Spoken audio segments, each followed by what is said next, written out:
Today we continue to listen Sampajanya Clear Comprehension. In the great discourse on the foundations of mindfulness, Buddha sets forth 4 foundations of mindfulness. Kaya-nupassana, contemplation on the body. Vedana-nupassana, contemplation on feelings. Citta-nupassana, contemplation on consciousness. And Dhamma-nupassana, contemplation on Dhamma objects. The first foundation, contemplation on the body, is divided into 14 sections, beginning with mindfulness of breathing, anapana. It is followed by mindfulness of postures of the body, iddhiyabhata. And the third section describes mindfulness with clear comprehension, sampajanya. Even though it is short, is one of the important texts for those who practice vipassana meditation. So Buddha said, Punacha param bhikkhave bhikkhu bhikkante patikante samajjanakari hoti. Alokite vilokite samajjanakari hoti. Samajjite pasarite samajjanakari hoti, etc. And again, bhikkhus, a bhikkhu in going forward and going backwards applies clear comprehension. On looking straight ahead and elsewhere, he applies clear comprehension.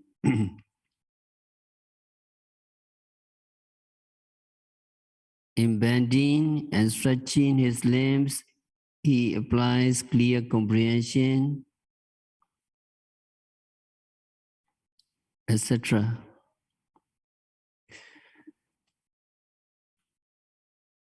So in the commentary, detailed instruction is given. Before we try to understand clear comprehension, we must understand clear comprehension is correct understanding.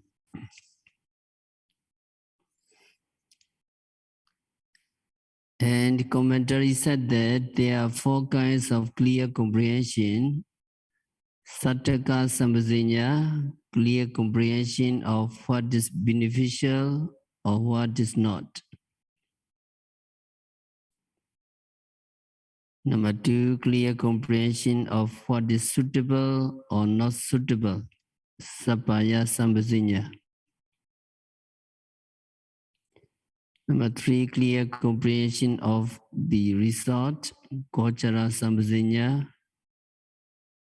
Number 4, clear comprehension of non-delusion, asamoha sampajanya.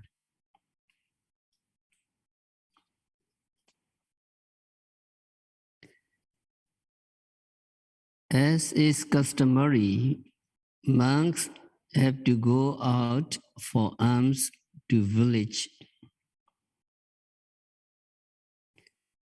One account is of some monks who practice like the elder Mahanaga, and the monks who observed the rainy season. Those monks raised their foot only with their minds yoked to the practice of meditation. Having reached the neighborhood of the village, those monks fill their mouths with a draught of water and look at the streets. They enter the streets where there were no quarrelsome drunkards, gamesters, or such folk, or where there were no restive elephants, horses, or the like. When a monk enters a village, he must be careful. He must know that the road where he is going for alms is safe. If he sees animals or people that could be dangerous or troublesome, he must avoid that road and take another for alms round. Thus, wandering for alms, he does not go speedily, like in a great hurry, because there is no effective practice in begging food speedily. A monk must look dignified. He must not go fast. He must not run when he is on alms round.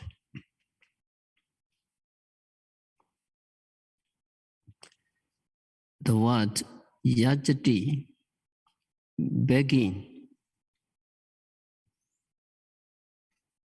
is used to describe monks going for alms. It may give the wrong impression to those who do not understand the practice of monks. The word bhikkhu, meaning monk, comes from bhikkhati, yajati bhikkhu. It is to beg. It is true that a bhikkhu is a person who begs, but his begging is not like that of beggars. Monks do not ask for anything. They do not say, please give me this, or please give me that, or please give me food. They do not say like this. Their begging is called ariya yajana, Aryan begging, noble begging. That means they do not say anything, but just stand silently in front of a house.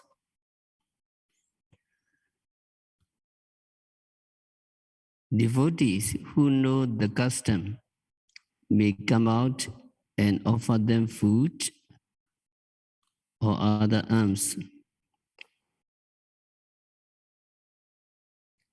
When a monk is going on alms round like this, he does not go quickly. Standing at the door of a house, he waits a little while to see if the people inside are willing to give him food. If they show any signs of unwillingness to give him anything, the monk may pass on to the next house and may receive alms there. After receiving food, he may take it to the village sitting hall where monks often eat. Or he could eat outside of the village or even back at the monastery. Monks are instructed to eat food with reflection vichavakana. One such reflection is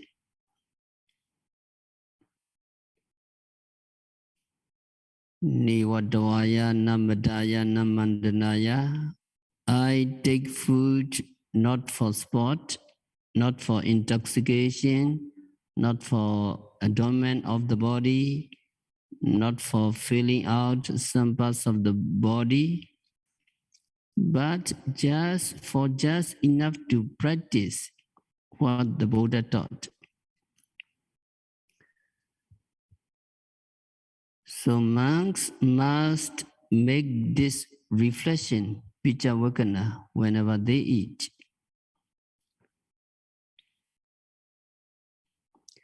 So talking while eating is discouraged.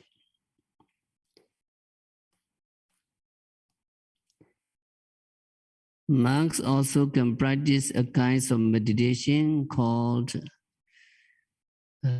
contemplation on the loathsomeness of food, ahare patikula. This includes contemplation on unpleasant or repulsiveness aspects associated with food. When a monk practices these kinds of meditation, he may think of the trouble of having to go to the village for alms. Nobody wants to go out in the early morning. Even a monk might want to enjoy sleeping, but he has to go out because he wants food. There is one unpleasant aspect connected with his food.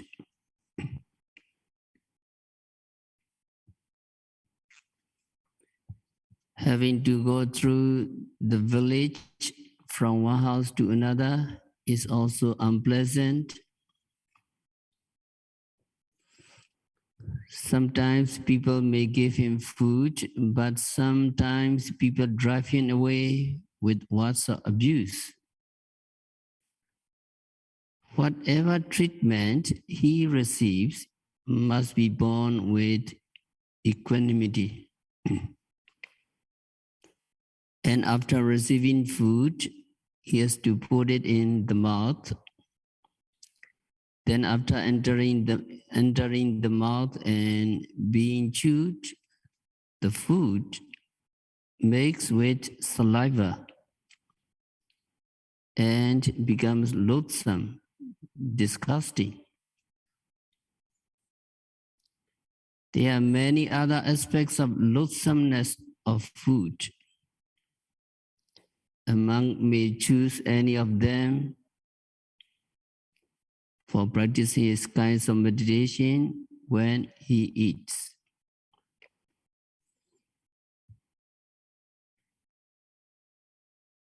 So monk seats himself in a place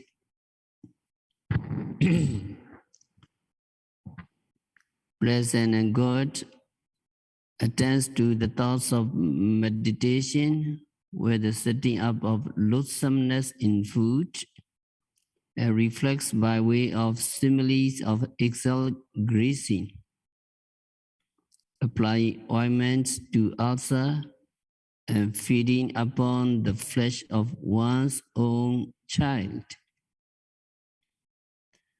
So 3 similes.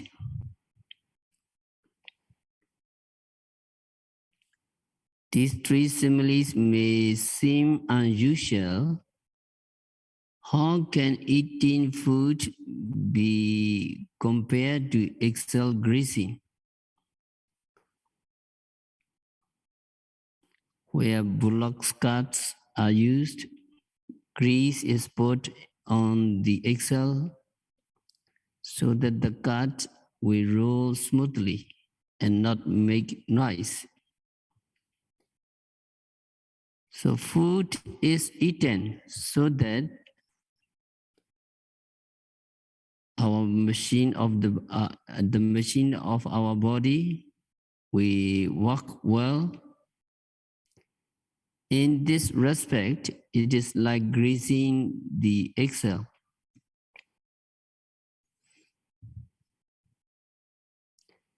Another reason for eating food is implied in the second simile. Apply ointments to ulcer. If there is an ulcer or open sore on our body,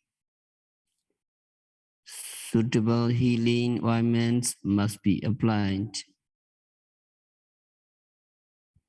So this body is full of ulcer and sores in various stages. Food can be medicinal, can heal and repair internal troubles. In this way, eating food is like applying ointments to ulcer. And the third simile, eating the flesh of one's own child, develops the perception that food is loathsome. When you imagine while eating that you are chewing your own son's flesh,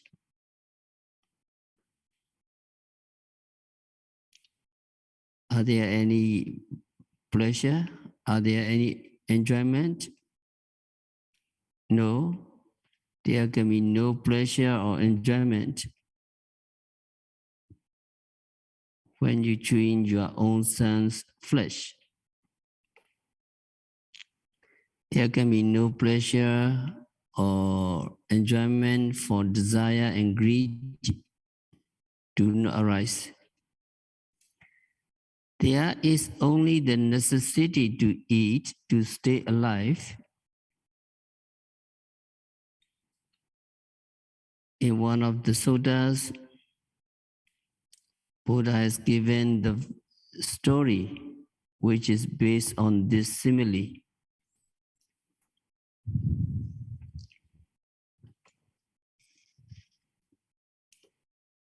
A man and a woman lost their way crossing a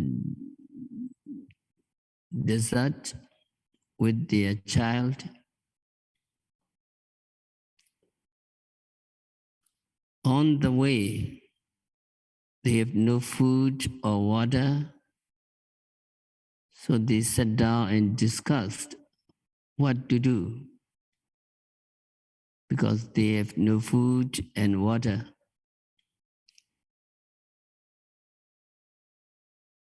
Although they dearly loved their son, they agreed to kill him and eat his flesh.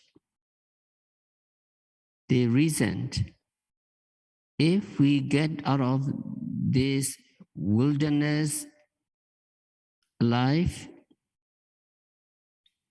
we can get another child. Let us kill this one instead of all three of us perishing in the desert. So they killed their child. The commentary said that they did not kill him. The father sent the child to his mother, and the mother sent him to the father. The child went back and forth until he collapsed and died. Then the parents made provision of his flesh. And in order to get out of the wilderness alive, they ate the flesh of their own child. The parents acted with clear comprehension of purpose not out of desire to eat his flesh. It was their only means of remaining alive to find the way out of the wilderness samsara. For the same reason, a monk is instructed to eat food as though he were eating the flesh of his own son. He is to eat for the sole purpose of keeping his body alive to practice what the Buddha taught, not for any other reason. Now we return to the monk who is sitting in a place pleasant and good, eating his alms food and reflecting on one of these similes. For monks, eating is itself a kind of meditation.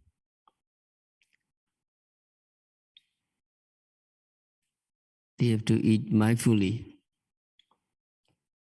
They are encouraged not to let attachment or anger arise with regard to food.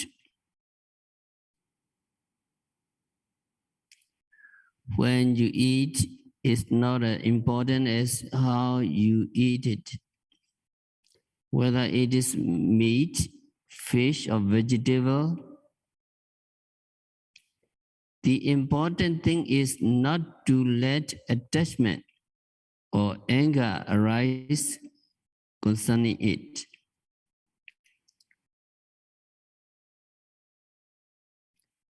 Having eaten, he washes, then he rests for a while the body, which is tired from the busyness of eating. Apart from the short time that he takes rest to get rid of tiredness from eating, he practices meditation throughout his waking hours. He practices meditation before eating and after eating, during the first watch of the night and the last watch of the night. He practiced meditation. He sleeps only during the middle watch of the night from 10 o'clock to 2 o'clock in the early morning. The rest of the time, he is practicing meditation continuously.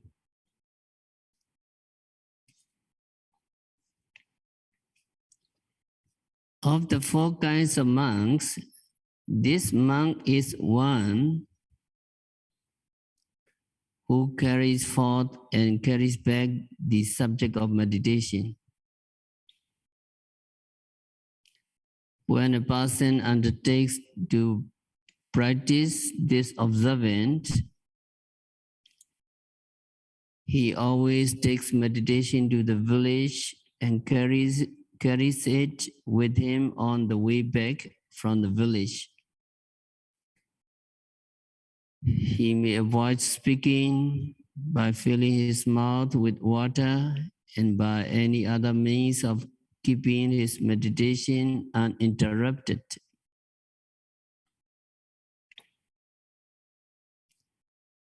It is said that the person who fulfilled the observance of carrying forth and carrying back, kata pichakata practice, the subject of meditation, reach arahantship even in the period of youth. This means at an early age, the first stage of his life,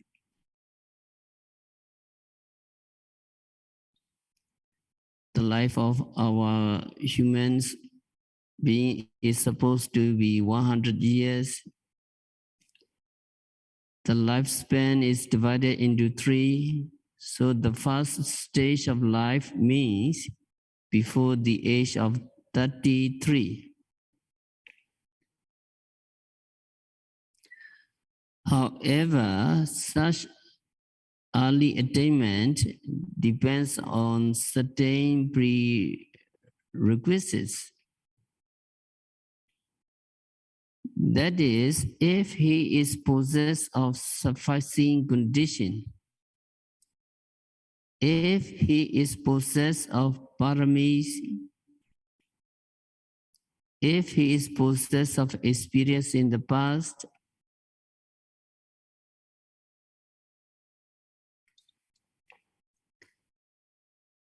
if he fails to reach arhatship in the early stage, then he reaches it in the middle stage. If he fails in the middle stage, then he reaches it at the time of death. If he fails at the time of death, then he will reach it after becoming a deva, celestial beings. If he fails as a deva, then at the time when no Buddha has appeared on earth, he is born as a man and realizes the truth and becomes a Pichika Buddha.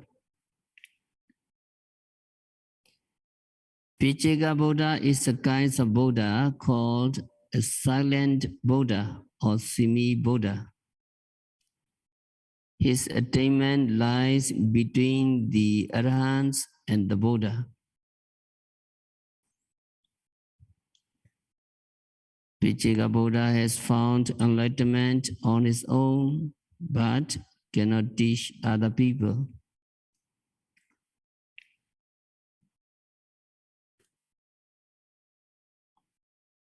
Or if he fails to become a Pichika Buddha, then he becomes a person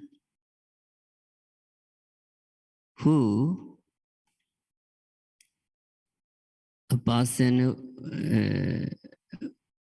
intuits quickly, Kipabenya, like Elder Bhayadarusiriya, or he becomes a Ekasavaka, a greatly wise one, like the Elder Sariputra, or he becomes a Ekasavaka, one of the great Sakis power, like the Elder Moggallana.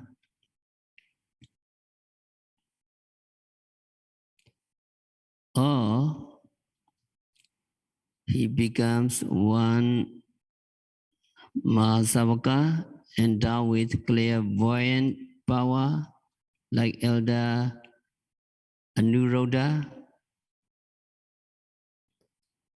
Or he becomes a Mahasavaka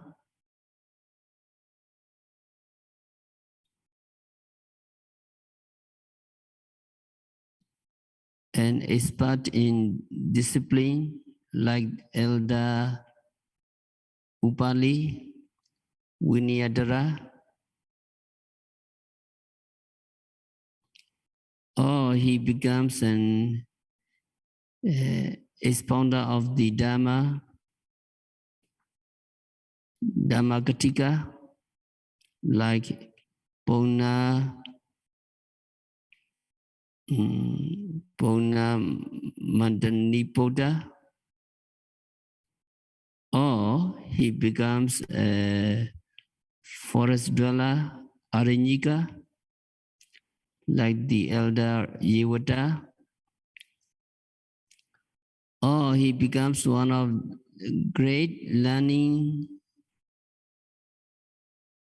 Bhusutta, like Elder Ananda, or he becomes one desirous of training Sikkagama, like Elder Rahula, the Buddha's son. So, if failing to reach one kind of sainthood, he will reach another kind.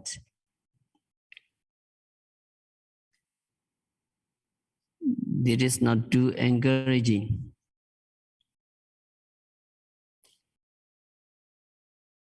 If the commentary has stopped after that, after the first sentence, it would have been very encouraging. You would reach arahantship in the first stage of life. But then it says that if you fail to do so, you will reach it in the middle stage. If you fail, then you will reach it at the time of death. And if you don't get enlightenment at the time of death, then maybe it will happen in the next life.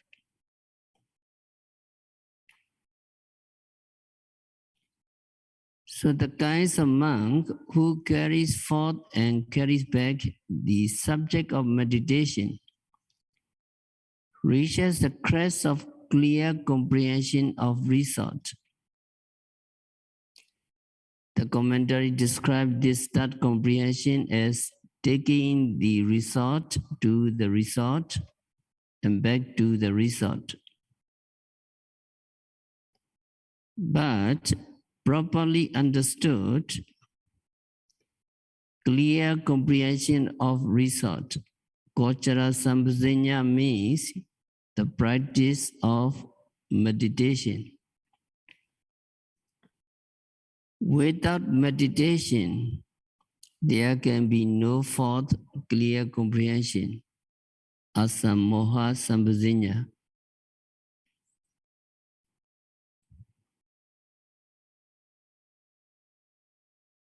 And the last comprehension is clear comprehension of non-delusion, asammoha sambhajanya. Non-confusion in going forward and so forth is the clear comprehension of non-delusion.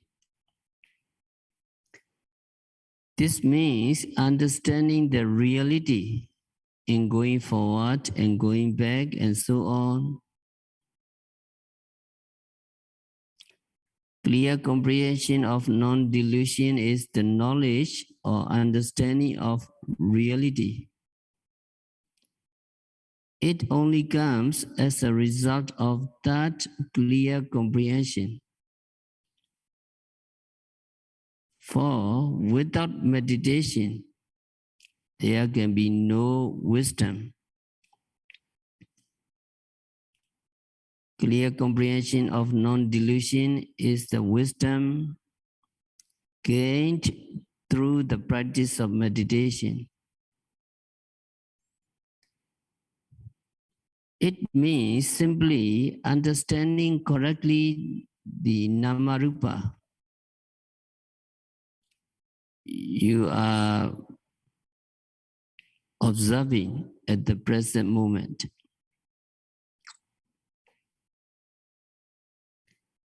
In the Buddha dispensation, a monk who understands this does not confuse himself. He is not like a blinded worldling who, while going forward and back, becomes muddle-headed. Many people who don't practice meditation think in terms of soul entity or in terms of I. They have the view, they have the belief of soul, atta, that is going forward, or that there is a soul, there is atta, that makes him go, or it is I who is going, or an I that makes the going. These people are called Andabala Buddhujana, blinded worldlings, because they have no eyes of wisdom. Unlike these, this monk, without confusing himself, when there is the arising in one of the thoughts, I'm going forward, just with that thought appear the process of movement originating from his mind, which brings birth to birth, bodily expression or intimation. Thus, by way of diffusion of the process of frequent change due to mental activities, this skeleton called the body goes forward. The monk understands in this way.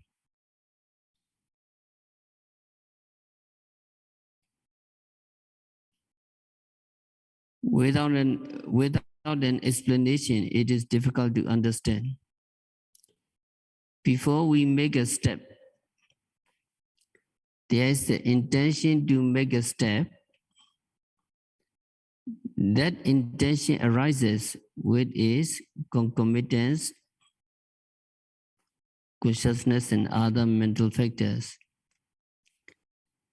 This desire or intention, along with other mental concomitants, causes certain material properties to arise in the foot. These material properties are Vayodhatu, the wind element. There are four elements which the basic of all physical things.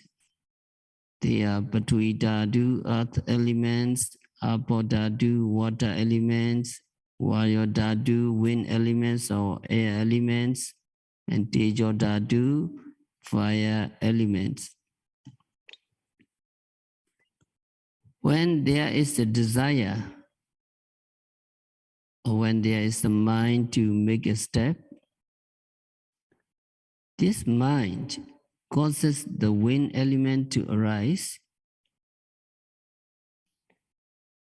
just as there are millions and millions of thoughts, moments in 1 second.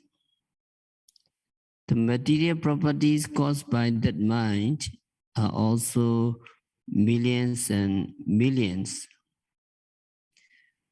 Millions of material properties, especially the wind elements property, arise in the foot, making a kind of movement there. That kind of movement is the many portions of the wind element. The wind element creates what is called movement.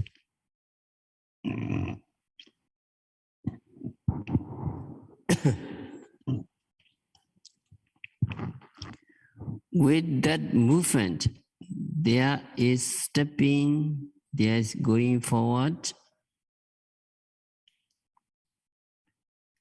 A yogi who pays attention to the movements of the foot while he is meditating will come to see this when his meditation becomes mature. It will not be seen the first moment. yogi practice walking meditation. But by paying close attention to the walking, yogi first will notice the lifting, moving, and downward movement. Then yogi will notice that every voluntary movement is preceded by desire to do it, desire to move, desire to put the foot down.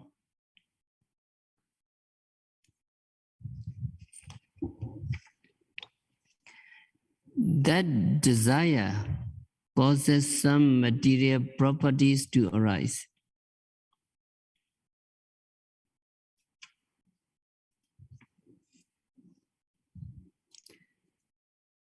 What we call lifting is just the material properties in the foot. We label it movement, we label it lifting.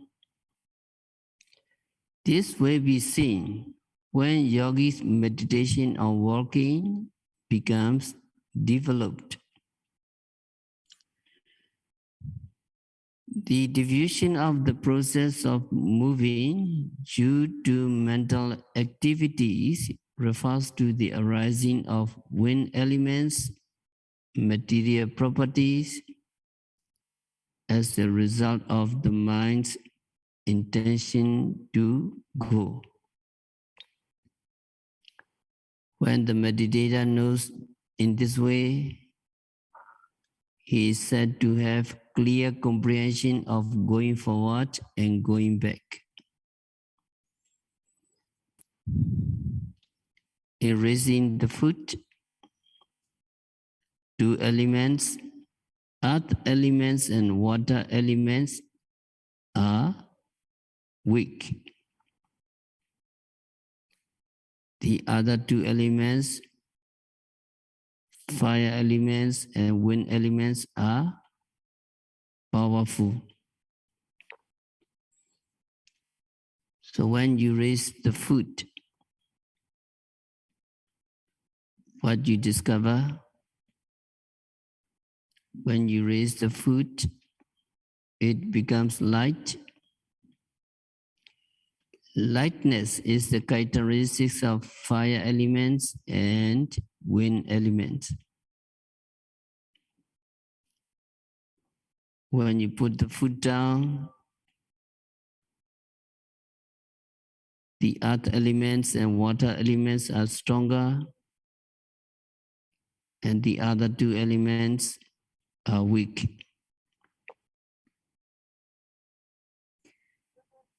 The meditators, when he raises his foot or put it down, knows which elements are strong and which elements are weak.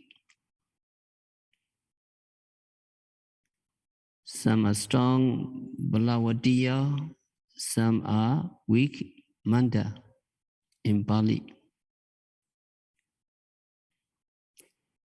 The commentary describes a step as broken up into 6 segments. Raising the foot, moving it forward, shifting away, perhaps swaying to one side or the other a little, dropping the foot down, placing the foot on the ground, and finally, pressing the foot on the ground. It is not so easy to see all 6 of these parts in the beginning. So initially, we place attention, we pay attention on only the 3 broader stages: lifting, moving, and putting the foot down. In each of these movements, some of the elements are stronger and some are weaker. When you move the foot forward, for example, there is the action, the movement, which is said to be light. So when it is light, the earth elements and water elements are weaker, and the fire elements and wind elements are stronger.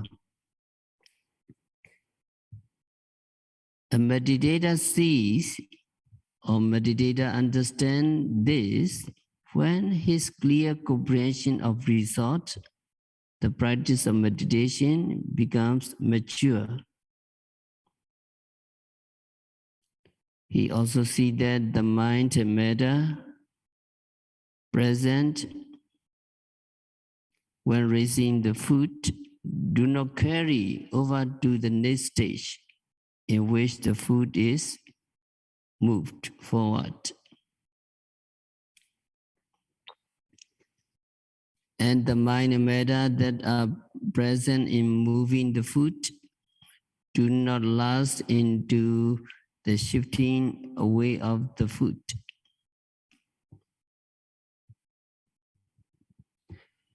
At every stage, these phenomena arise and disappear together.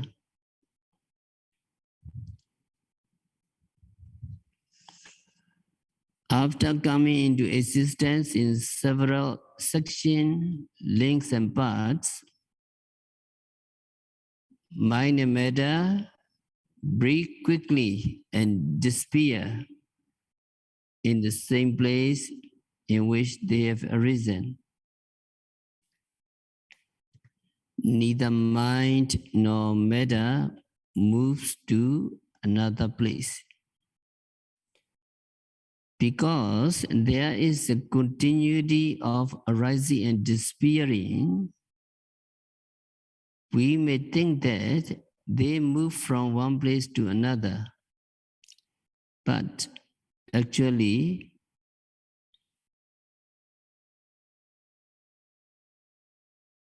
these mind and matter arise in one place and disappear at that same place.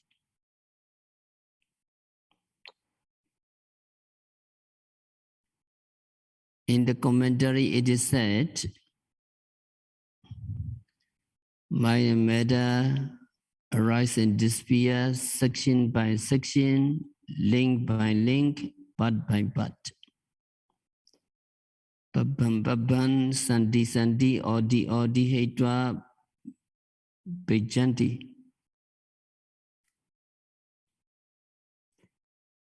Then assembly is given. Mind and matter break quickly in those places, crackling like sesame seeds thrown into a heated pan. You can almost hear the crackling sounds of mind and matter arising and disappearing. When you come to really see the arising and dissolutions of psychophysical phenomena. In the ultimate sense, what takes place in all of our posture is the going, the standing, the sitting or lying down of the elements. What is it that we call going? It is just the moving of elements, the earth elements, water elements, fire elements, and wind elements. Yogi can see this clearly in his mind when the clear comprehension of result, Gochara Sampajanya, has developed. Then the meditator understands that there's no one who goes. no ego entity that goes or makes him go. Yogi knows the answer to the question, who is the one who goes forward? Who's going forward? Is there? No one. For he has seen that there is only mind and matter, only the elements arising and disappearing. He knows clearly and without confusion that there is no person, there is no one who goes forward and back. When this is fully understood as an experienced reality, he has attained the last clear comprehension, the clear comprehension of non-delusion, asamoha sambuzinya. So Buddha said, Kochare bhikkhave charata sake pitike visaye. We have to roam in domain of the four foundations of Satipatthana, Kaya-nupassana Satipatthana, Vedana-nupassana Satipatthana, Citta-nupassana Satipatthana, and Dhamma-nupassana Satipatthana, which are the heritage of the Buddha. So if yogi roam in domains of four Satipatthana, kilesa, mental defilements, the evil cannot enter to yogi. So we have to stop our discourse for today. We will continue next week. By practicing vipassana meditation, by observing every phenomena occurring at the six senses, by roaming in domain of the four Satipatthana, by noting, rising, falling, sitting, touching, stretching, bending, seeing, hearing, smelling, continuously and meticulously, may all yogis be liberated from all suffering. May all yogis realize the real peace in the very near future.